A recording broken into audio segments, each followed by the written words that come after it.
Assalamualaikum warahmatullahi wabarakatuh. Perkenalkan, nama saya Mar'atus Soleha dari Prodi Pendidikan IPA kelas 3D angkatan 2019. Di sini saya akan mempresentasikan hasil observasi saya pada ekosistem sawah. Di sini saya melakukan observasi pada hari Jumat tanggal 8 Januari 2021 dan mengambil tempat di sawah dekat rumah saya. Baik, di sini saya akan membahas terlebih dahulu apa itu ekosistem. Jadi, ekosistem merupakan penggabungan dari setiap unit biosistem yang melibatkan interaksi timbal balik antara organisme dan lingkungan fisik sehingga aliran energi menuju kepada suatu struktur biotik tertentu dan terjadi suatu siklus materi antara organisme dan anorganisme. Jadi pada ekosistem ini terjadi suatu interaksi timbal balik antara organisme dan lingkungan di sekitarnya, sehingga membentuk suatu struktur biotik dan suatu siklus materi antara organisme dan anorganisme. Organisme di sini merupakan makhluk hidup dan anorganisme di sini merupakan benda mati. Pada ekosistem ini, matahari merupakan sumber dari semua energi yang ada. Pada ekosistem ini terdapat beberapa komponen ekosistem yang berupa komponen biotik dan komponen abiotik. Komponen biotik di sini merupakan sengumpulan makhluk hidup atau organisme yang ada di lingkungan sekitar, dan komponen abiotik merupakan sekumpulan benda mati yang memengaruhi kehidupan di bumi. Komponen biotik ini bisa berupa tumbuhan, hewan, ataupun pengurai, dan untuk komponen abiotik ini bisa dari suhu, udara, dan cahaya matahari. Pada hasil observasi di sini saya menemukan beberapa komponen biotik yang berupa hewan dan tumbuhan. Di sini saya menemukan hewan berupa burung kecil, belalang, ayam, katak, ular, ulat, dan tikus.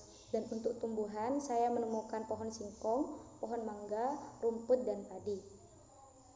Biasanya pada komponen biotik ini terdapat produsen, konsumen, dan juga pengurai. Produsen di sini merupakan makhluk hidup yang dapat menghasilkan zat makanan yang diperlukan untuk makhluk hidup lain. Biasanya produsen ini diperankan oleh makhluk hidup yang mempunyai klorofil atau zat hijau daun yang dapat melakukan fotosintesis. Tumbuhan melakukan fotosintesis atau membuat makanan sendiri menggunakan bahan karbon dioksida, CO2, dan air atau H2O sehingga menghasilkan suatu zat tepung atau glukosa.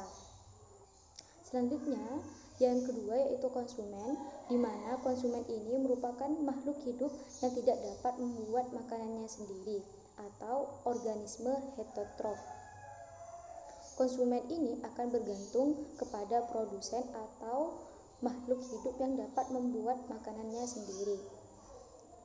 Dari komponen biotik yang saya temukan ini dapat kita simpulkan bahwa tumbuhan di sini merupakan produsen dan hewan merupakan konsumen. Selanjutnya itu pada komponen biotik biasanya terdapat pengurai, di mana pengurai ini bertugas untuk membusukkan dan menguraikan hewan dan tumbuhan yang telah mati. Pengurai ini biasanya berupa cacing dan jamur.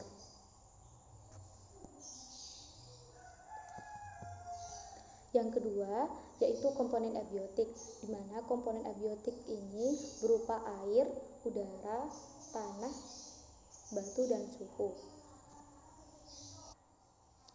Selanjutnya, dari adanya komponen biotik dan abiotik tersebut, kita menemukan yang namanya rantai makanan, di mana rantai makanan ini merupakan proses makan dan dimakan yang membentuk rangkaian sederhana dan tidak bercabang. Lihat di sini, di mana belalang memakan padi, katak memakan belalang, dan ular memakan katak. Di sini yang menjadi produsen adalah padi, dan yang menjadi konsumen pertama adalah belalang, dan konsumen kedua adalah katak, dan konsumen ketiga berupa ular.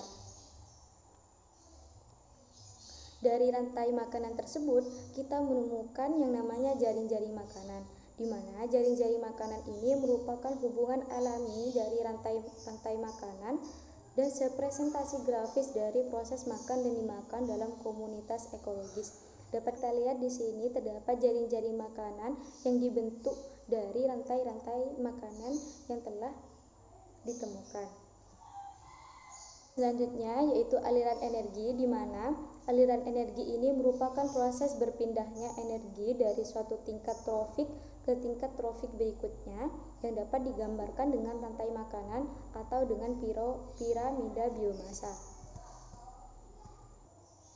Dapat kita lihat di sini terdapat matahari, produsen, konsumen, dan pengurai serta nutrisi anorganik.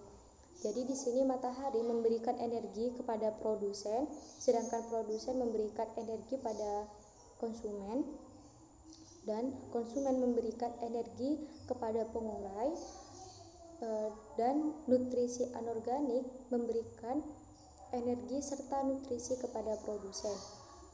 Kita lihat di sini saya sudah memberikan keterangan di mana untuk panah yang warna hitam itu memberikan energi, dan yang panah nutrisi itu memberikan nutrisi, dan untuk yang panah warna merah itu berarti panas. Selanjutnya mari kita lihat dokumentasi yang saya sudah abadikan. Jangan lupa jagalah lingkungan agar tetap bersih untuk sebuah kehidupan yang sehat. Terima kasih. Cukup sekian dari saya. Wassalamualaikum warahmatullahi wabarakatuh.